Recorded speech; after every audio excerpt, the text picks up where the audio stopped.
Dad. Sunny Farumbi. And yeah, another episode. It looks like baseball is back. Yeah, baseball is back. I think we're already into what, maybe 3 or 4 games now already played. What's kind of interesting that I wanted to see, looking forward to this baseball season, was the rules change. There are a Oh, couple of rules yeah, changing. I haven't kept up with it, so I don't know which ones are. Well, I know there are 3 rules that I can remember. I don't know if there are more than that. First of all, there's now a pitch clock for the pitcher. Oh, how long is that? Well, they want to, from what I understand, they want to make sure that the game game, keeps moving. yeah, it keeps moving. So it's 15 seconds from when the pitcher has the ball in his hand. So after the last pitch, once he gets the ball back, Okay. 15 seconds to release the pitch. And I think there's something about the batter too. The batter also has to be ready, be in the batting box, be ready at least, from what I heard, 8 seconds. Eight I mean, seconds to go. were the batters and pitchers taking that much time that they feel like? Oh, they they needed? were. They were Oh, taking okay. a longer time. In fact, I saw something where they compared side by side in a split image on the TV. They compare what was going on. And by the way, they said they ran this. I didn't know that in the minor leagues last year. That they ran the minor leagues, like they tested it. They tested it to see how it would work out. Yeah. So that first one is the pitch clock. I understand the the pitcher does not release the pitch before the clock runs out, it's a ball. Oh, it's a ball. Yes. So it's a ball. The batters gonna strike them.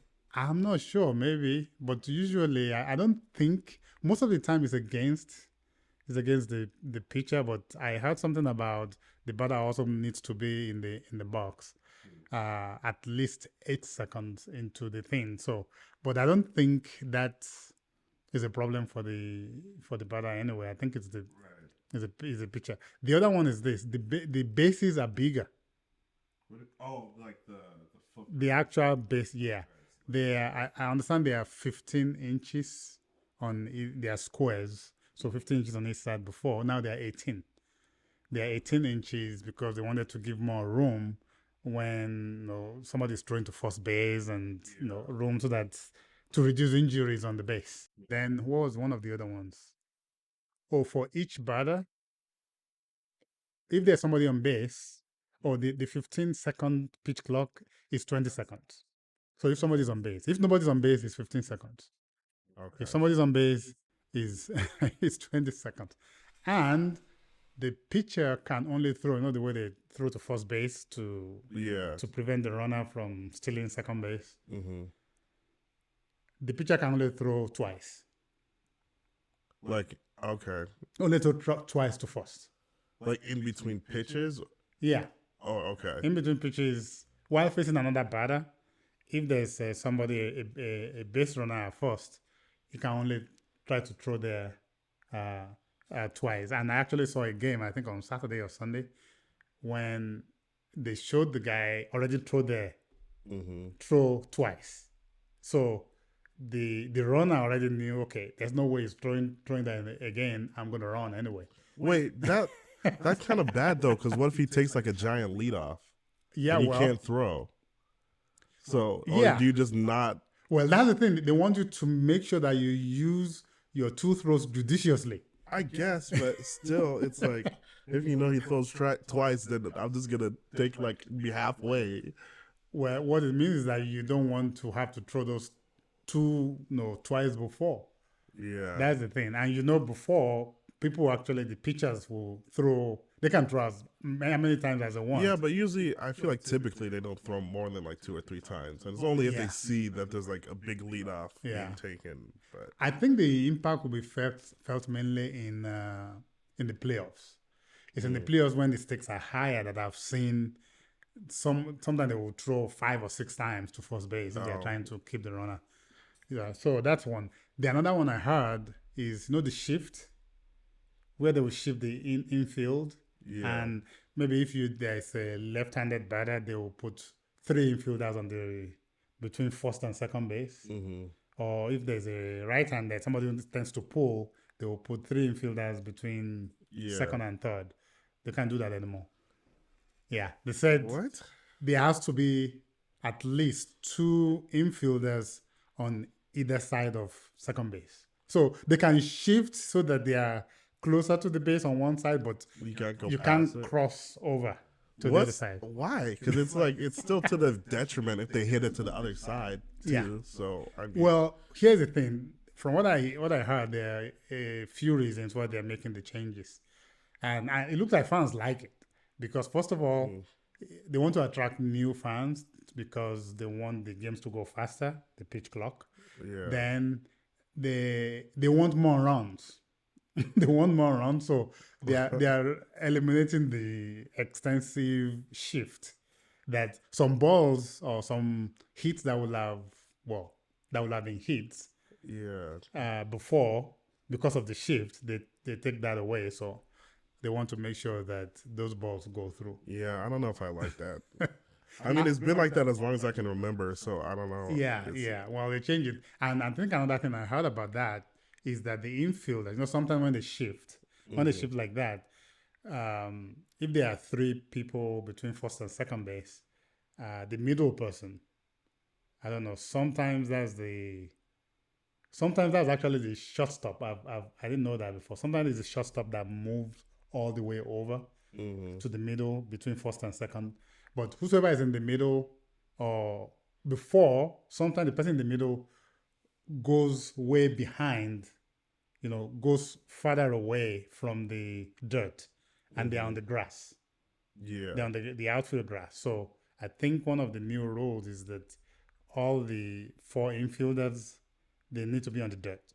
They can't be on the grass. That still doesn't make sense though, because it's like it's just a longer throw. So it's I know, but I don't think anybody's complaining yet. Not yet. Yeah, they're not complaining. I think the biggest change is the pitch clock that the pitchers especially have to adjust. Yeah, I could see that, but everything else is like, just leave it. I don't know. Yeah. The other thing that I noticed, actually, I knew this since last year, because the playing schedule for this year came out, I think, last summer. Every team now plays every other team. They were not doing that before. Oh, okay. Yeah. Before, I think, like in the National League, every team in the National League plays every other team in the National League, both home and away. They play twice. The same thing in the American League. And then you have a few interleague games. Yeah. But now, most of their schedule is within the division. So the four other teams within your division, you play them 18 or 19 times each year. But now that's been reduced so that you actually play every team. So there are 30 teams. So each team play all the other 29 teams. The only ones you play home and away with in the other league are the ones that are local rivals. So like the Cardinals and the Royals. Oh, okay. They will play both in St. Louis and Kansas. The Yankees and Boston and the Red Sox. They will play both home and things like that. So got it. It's interesting to see. So yeah, I don't know if I like some of those changes, but I guess it is.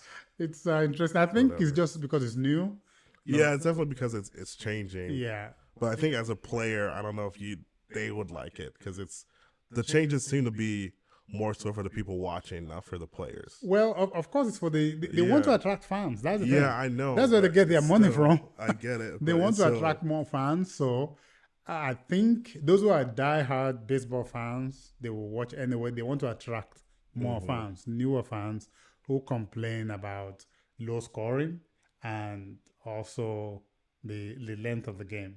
Yeah. So I don't know how many more fans they're gonna attract though. Well, you never know. We'll see. All right. So what's the main thing we are talking about today?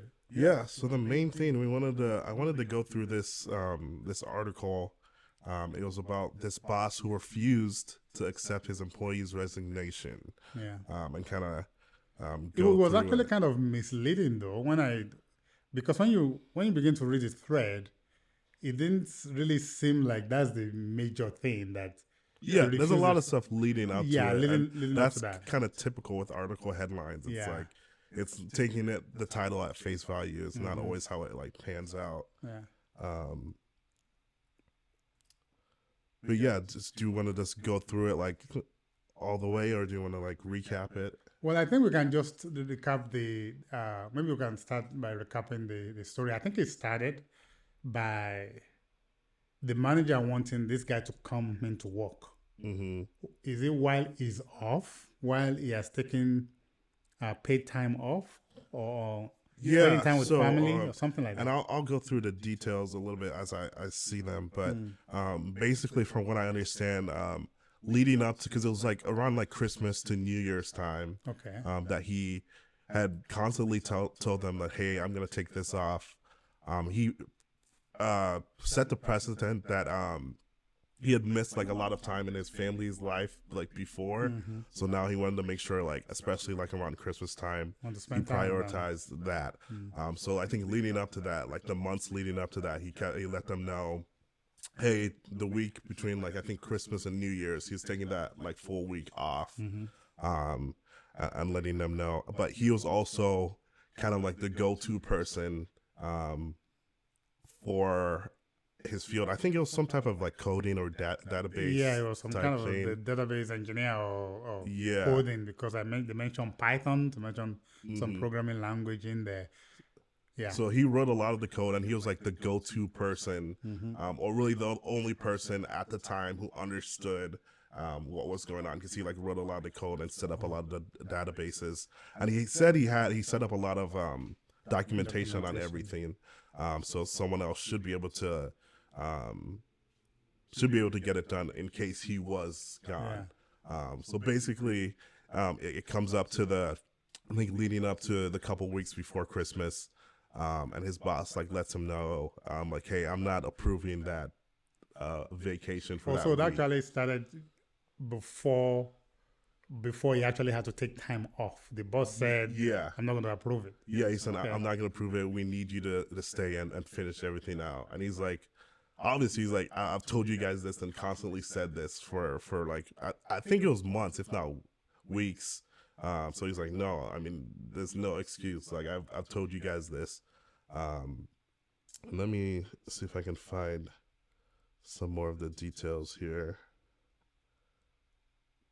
Yeah, so part of it, he said the company relied on a sole individual to fix a lot of the problems. So he was like that person who like really the only person who knew what he was doing in that regard. So what was the problem they are fixing really? Because it looks like I also read that something's supposed to generate some reports. Also, maybe it was not generating the reports.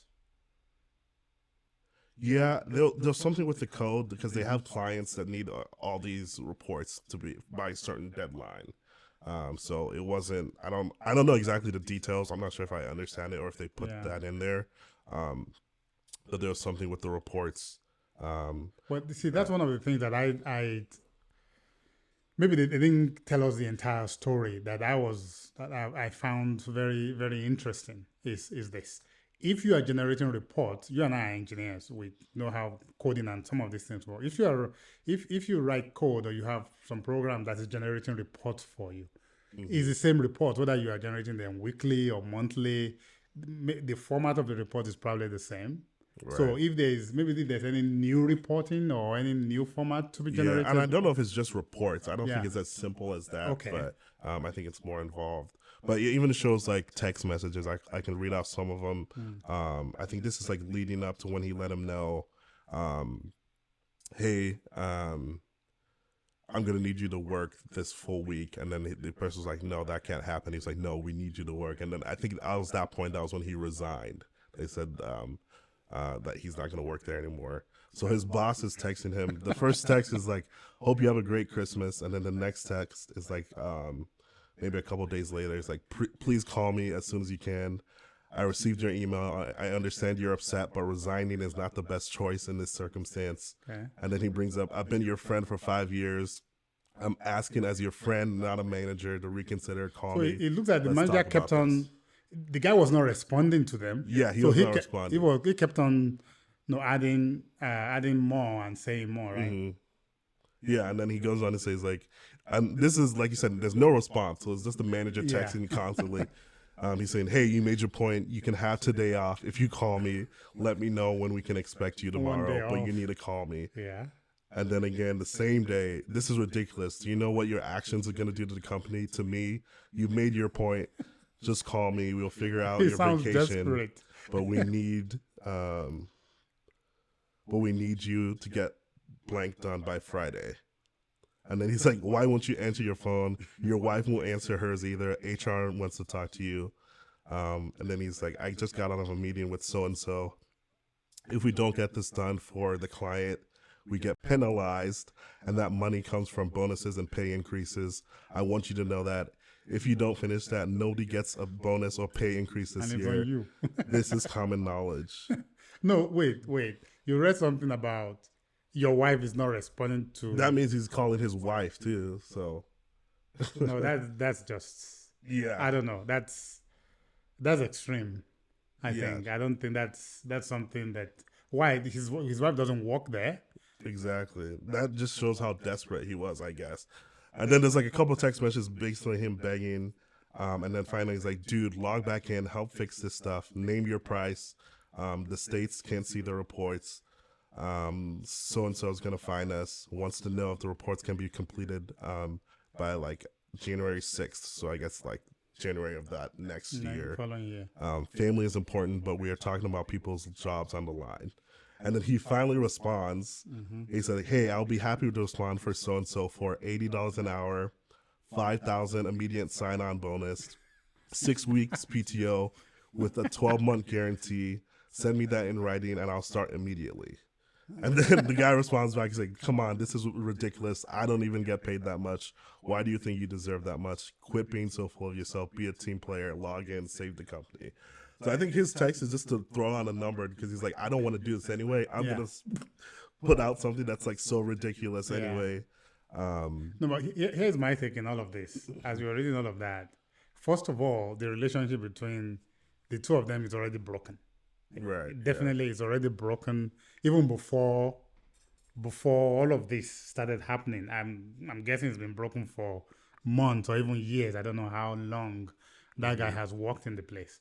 So that relationship is broken, and I think the guy, well, he said he wanted to spend time with his family. He already Right. communicated that, but it looks like the manager never, didn't think that was important. I think. And he said that I think I remember, I saw this earlier in the article that he had been telling them, he's like, "I need to educate more people on this so I'm not the only one Yeah. that knows what's going on." Because he knows, like, obviously if he leaves or something happens, he doesn't want to be responsible for a lot of those things. So like prior to the situation, he had brought it up numerous times.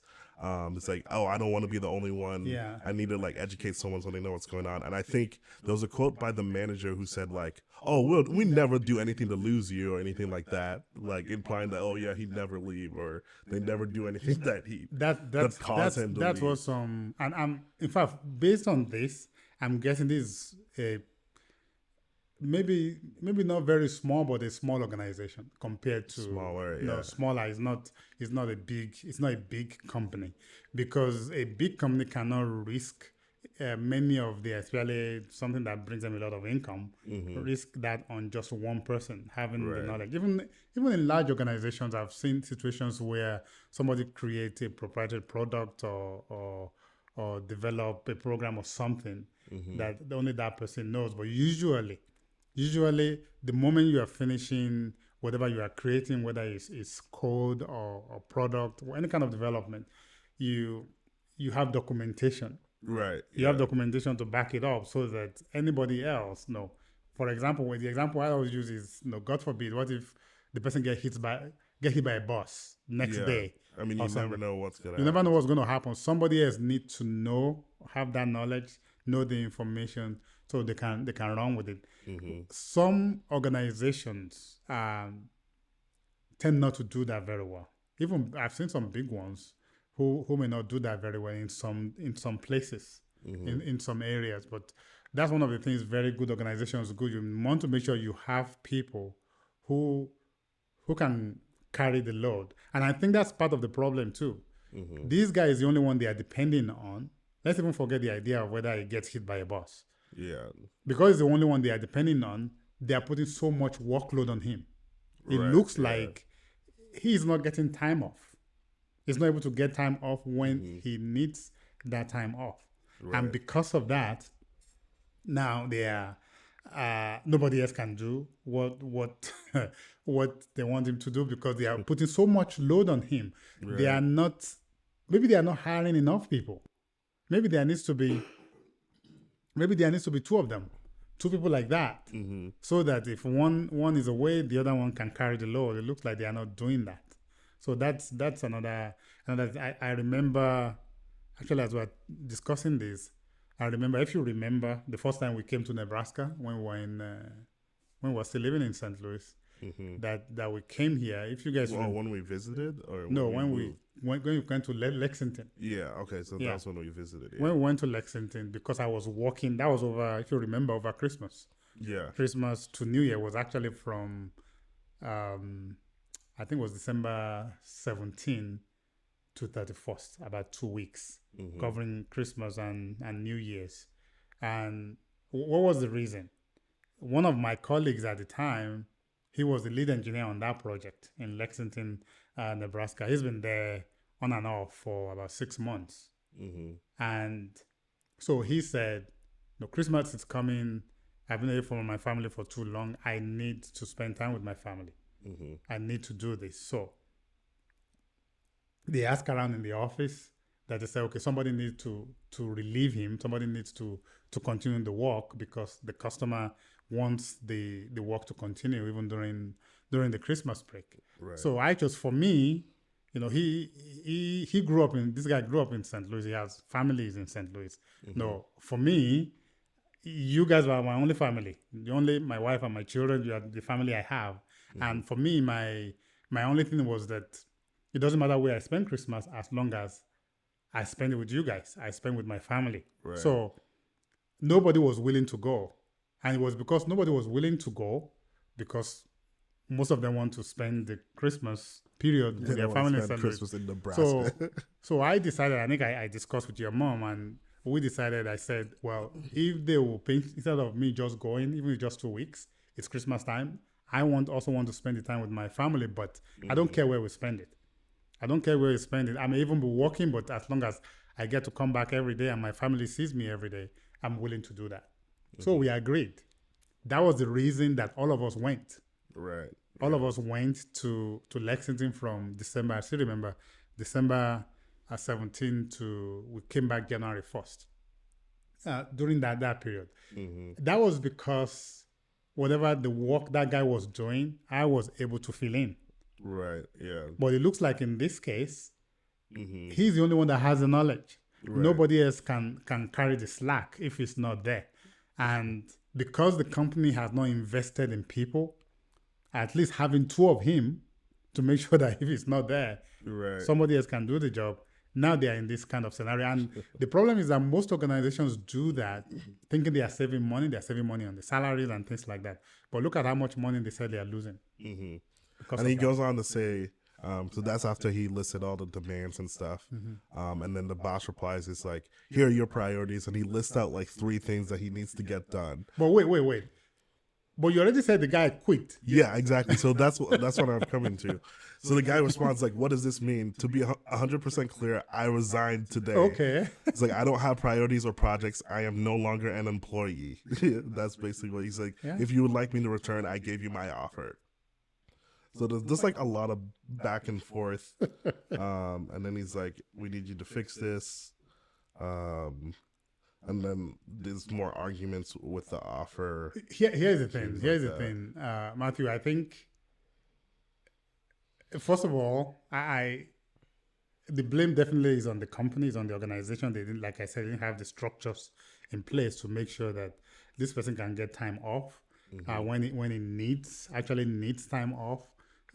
Secondly, the manager is not handling the situation very well Yeah. No. because the way he's writing the text, the way he's communicating, is he's still behaving as if this guy has to do whatever I tell him to do. Right. Not realizing that no, the guy can choose not to do what you're asking him to do. Yeah, and just to summarize what happens in the end without giving too much detail, basically, because I guess the company this person originally worked for does a lot of database reports for other clients. Okay. So eventually, I guess the client that needed all this stuff done reached out to the person who resigned, and was saying, "Hey, I've heard all this stuff. We need this done. What, like, kind of what's going on?" And he explained. He sent the screenshots of like everything that happened. And he's like, "Oh wow!" And that client ended up hiring him for like I guess that week or week and a half, for more than what he asked for originally. And then he said also we could probably provide you with like a more permanent position if you'd like that. So they like paid him more for that week. So he did end up working that week, just because he had to get that stuff done. They said if you're able to get that done, we'll pay you like this amount. But what you're saying is that the client that's doing that. Yes, this is for the client, so it's not for the company. Not for the company. And he said the client, they're going to bill the company for that because it's technically under contract for something like that. And there's a lot of other details. He basically said the client had to, or no, the original company had to put something in writing that they were not able to fulfill the duties, so they could hire him to do that.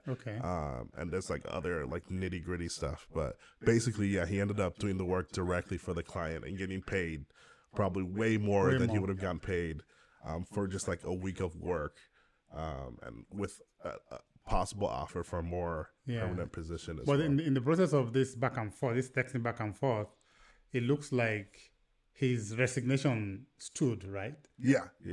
No. So he it doesn't look as like... far as I know, it doesn't say, but I don't think he goes back to work there. Yeah. That is funny. In fact, actually, when we're talking about the headline that says, the boss refuses somebody's resignation, like we saw, there's a lot more going back and forth. Because before that, the first thing that actually came to mind when I saw the headline was that maybe somebody's resigned. At least before I read the story, somebody resigned. The company valued that person so much, and they said, "You know what, you can't go, and we don't want you to go," and things like that. Right. No, I did not expect it to play out. Turn out how it did. The way it played out. So the other one that actually came to mind, I had.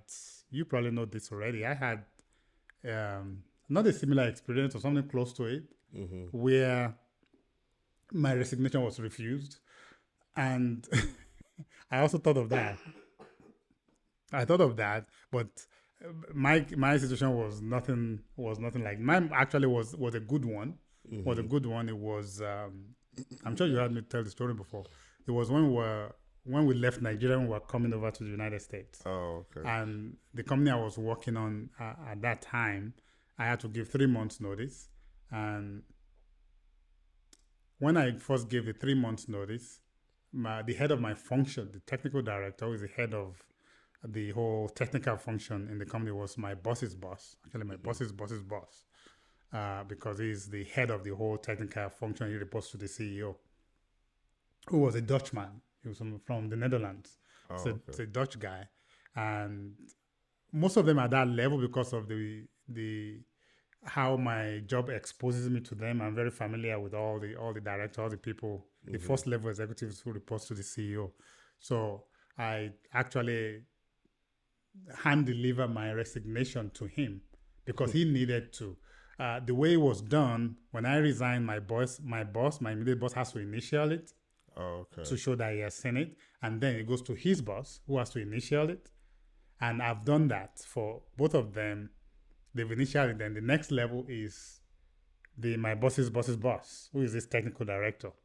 So I also hand carried it, my resignation letter, to him. So he's the head of the function. Once he initials it, then it will now go to HR. The letter is actually addressed to HR, but through those people.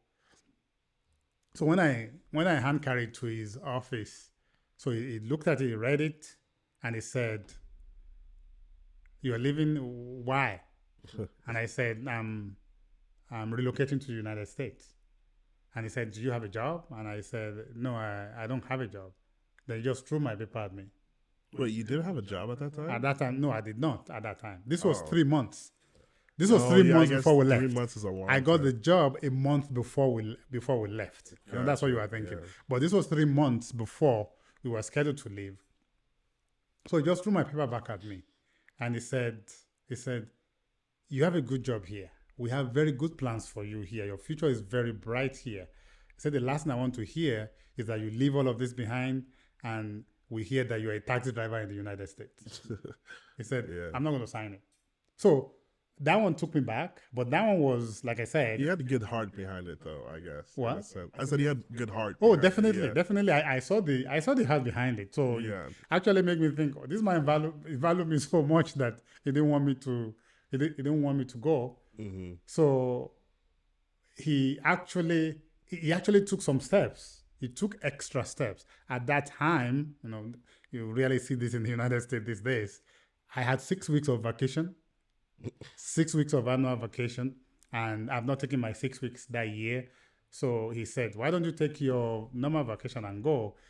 In fact, he said, if you get a job while you are there, you don't need to come back. He said, just send back this letter to me. I will sign it at the time. So you don't have to come back. And I told him, I said, I don't think 6 weeks will be enough for me to get a good job. You know what he did? He actually went to the human resources director, who is his counterpart, and negotiated the following year's 6 weeks of vacation. Oh, wow. So this was, we're talking about May, middle of the year. Right. So I had my 6 weeks of vacation for that year, and then he went to negotiate the following calendar year, another 6 weeks for me to have 12 weeks. Said, now you have 3 months. Said, go for 3 months. If you don't get a good job that you like in 3 months, come back. Your job is waiting for you. But if you do, then just send back the letter. Wow. So that was what we agreed. But as you already know, the following 2 months, God made a way. I got a good job. I got my job with Siemens at the time. And so about a month before I left, I had that job offer. So I went back to him. I said, I have a job now. And he said, what kind of job? I said, it's an engineering job. It's an engineer's job. It's not a taxi driver's job. Yeah. And then he actually signed it. Yeah. He signed it. So when I saw this story, he also brought back that memory for me that, okay, you see Both sides. that man that is a good leader, my head of department at the time, my functional head, who was a good leader, who was looking out for me, who was looking out for me and saying, you have a good future. You cannot just leave your job and go to a place where you don't have a job. So I'm not going to let you go. Right. I'm not going to let you resign. It's a different situation with what we are discussing here, Right. where it's just because the manager or the company is in a bind, they are in a tight spot. And I think, not knowing the entire story, my guess is that they have not treated that guy well. The employee, they have not treated him well. He doesn't have a good relationship with the boss. And that's why the boss thinks he could still dictate to him the terms of how the work is supposed to be done, even when he didn't really have any leverage to do that. And he didn't seem to understand that in the text he was sending. Yeah, and two things that come to mind for me is like, one, it would be a different thing if it was like maybe a week or two, and then he's like, oh yeah, I need to take this vacation. Yeah. And then all of a sudden there's like a lot of work that needs to be done. But he had been telling them constantly that. leading up to that. It's like, hey, we need to prepare for this situation, and they just refuse to listen. And then the other thing is like, I think there's always a saying of like, whenever a company refers to you as like family, just run, or like don't take that job, just because they're probably gonna expect you or want you to do certain things without maybe proper compensation, or basically expect you to just work without getting the proper, I guess, benefits from it. In a sense. Yeah, I've had that too before, but I personally don't see any reason, anything against them referring to to their people as family. Yeah, That means we are treating you as family. But the problem is that maybe from people's experiences, yeah, when exactly. companies say you are like family, their experience has not actually been treated like family, kind of. Yeah, and I feel like it's very one-sided. Exactly. I think that's the Exactly. key thing because they expect you to do certain things, but don't exactly Allow you make time. allowances for Yeah, things allow that you time need. for your family Yeah. and things like that. I've been very fortunate to work in organizations where when there's a family need, you just do it. I remember uh, it was the very first month after we came to Omaha when I started a new job here in Omaha. Within that first month, that my dad passed away, Mm-hmm. and I just started. It's not even a month yet, and I told them I have to travel back to Nigeria for my dad's funeral, and it Mm-hmm. was not a big deal. Immediately, my boss said, "Take as much time as you need."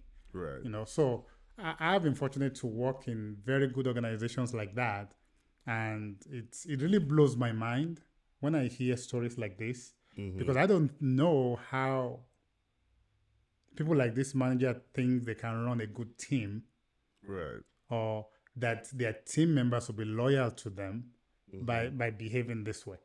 If you are treating your team as family, you actually treat them like family. You Right. show empathy, you show compassion for them. Somebody said I needed this. It doesn't even have to be spending time with family. It Mm-hmm. may just be, I just need time off. I need a break to avoid burnout, for example, to Mm-hmm. avoid all the stress that kind of incapacitates people. I need some time off. I've seen situations, or maybe I've heard of situations where mental time off Mm-hmm. beyond the person's PTO has been given just because, okay, this person needs it. They need a break, Right. and it has nothing to do with the PTO. Mm-hmm. Those are organizations who actually behave with compassion, but obviously not this one. Yeah, and that's what I appreciate about I guess the generation now is that they don't tolerate things like that. So Yeah. even the companies that still are like that, someone like my age or even younger, a lot of people they'll just quit. They're not Yeah. taking any type of crap from people like that, Yeah. and they'll quit without having any type of job Anything. or anything lined up. They're like, nope, Yeah. I'm done. Yeah. So it definitely pushes companies to be better and treat their employees better, which is in the end, I think, Which should be a better thing. given if you look at it, because if you treat your people better, guess what? They will do anything for you. If you treat them better, and when you're in a bind, they will know that, oh, this company was there for me. I need to be there. They can put everything on hold to make sure Right. they help the company, because they know that the company has done that, and that's normal human relationships, to help one another. But some organizations don't see that. They count every penny, which at the end of the day, if you look at it, the company can spend, most companies at least that are doing well, they can spend $10,000 without blinking an eye, to do something for an employee. That employee may not be able to just withdraw 10,000. They may not even have $1,000 in their account. So if you wait, organizations have the leverage, they have the opportunity, they have the resources to be able to do something more. Right. And I think the fear that some of them have is that if I do it for you, then I have to do it for this one or that one, for everybody. But they forget that needs are different. Right. Everybody will not have the need. Not everyone will want to take 2 weeks off around Christmas. I can tell you that I knew people who wanted to work around Christmas. It's not a problem for them to work around Christmas. So just having that flexibility with different people, Right. and giving them the grace to do what they need to do, that's what companies need to do, I think. Right. Yeah. Yeah, I definitely think this is a case study on what not to do or what not to be like as a manager I or agree. just as a I company. agree. But yeah, anything else you want to bring up? Well, I don't think so. I think we have really talked about this one. It's interesting how it turned out. Like we said, I saw the title and I was thinking something else, and then it turned out to be really, really just the case of a terrible manager. Really. Yeah, That's I the just way think see it's it. kind of funny. Like in the end, he did end up working that week for that year, or for at least that year that he anticipated taking off. But it still worked out because it's just that one-time thing. Yeah. But yeah. Well, guys, this has been another episode of Crisp, the podcast. Make sure to give us a like, rate, and review on Spotify and Apple Podcasts. And we'll see you guys next time. See you next time.